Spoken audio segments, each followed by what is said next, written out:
वाघांची संख्या वाढली ही वस्तुस्थिती सगळ्यांना मान्य आहे आणि वाघाची संख्या वाढल्यामुळे गावावर अटॅक करायला लागलेले आहे आणि त्याच्यामुळे लोकांचे जीव जातात ही पण मला मान्य आहे। ज्यांच्या घरचा जीव जातो त्यांच्या घरची जी व्यक्ती जाते त्यांच्या घरातलं दुःख आणि त्यांच्या घरातला आक्रोश हा वेगळा असतो।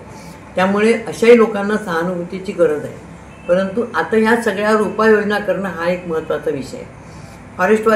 फॉरेस्टवाल्यांनी माझं सांगणं आहे की आपण आणि जनता यांतला मधला संवादच तुमचा संपलेला आहे। तुम्ही स्वतःला काहीतरी वेगळं समजता आणि जनता ही वेगळी असं समजता, हे नको। तुमच्यातला दुरावा कमी होण्याची अत्यंत आवश्यकता आहे। दर 3 महिन्यांनी 4 महिन्यांनी फॉरेस्टवाल्यांनी गावाला जावं किंवा तिथल्या लोकांना बोलवावं, त्यांच्याशी चर्चा करावी, त्यांच्या समस्या जाणून घ्याव्या। केवळ वाघ हा विषय नाही तर अन्य समस्या असतात, त्याही ऐकून घेतल्या तर त्यांनाही आपल्याला फॉरेस्टवाले आपले असं वाटायला लागेल, आपुलकी निर्माण होईल आणि त्यातून ही संघर्ष कमी होऊ शकतात। दुसरी गोष्ट अशी आहे की महत्त्वाची विषय अशी आहे की आपल्याला जे पाहिजे त्यात वाघांची संख्या कमी करणे अत्यंत आवश्यक आहे।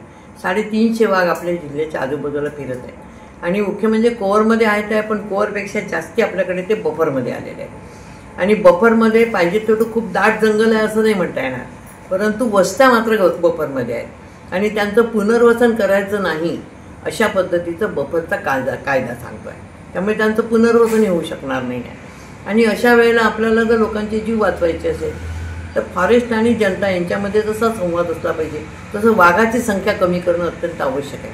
आपल्याकडे इकडे वाघ जास्ती आहे, बाकी महाराष्ट्रात सुद्धा सगळ्या वन्यप्राणी प्रकल्पामध्ये काही एवढे वाघ नाही आहेत। तसं सह्याद्रीला वाघ नाही आहे, मेळघाटला आत्ता आहे म्हणतात 4-5, तर ते आम्हाला कधी पाहायला मिळाले नाही। त्यामुळे अशा ठिकाणी हे वाघ ताबडतोब तुम्ही पाठवा जेणेकरून आमची संख्या कमी होईल। इकडची संख्या कमी झाली तर थोडंफार आपल्याला संरक्षण मिळू शकते।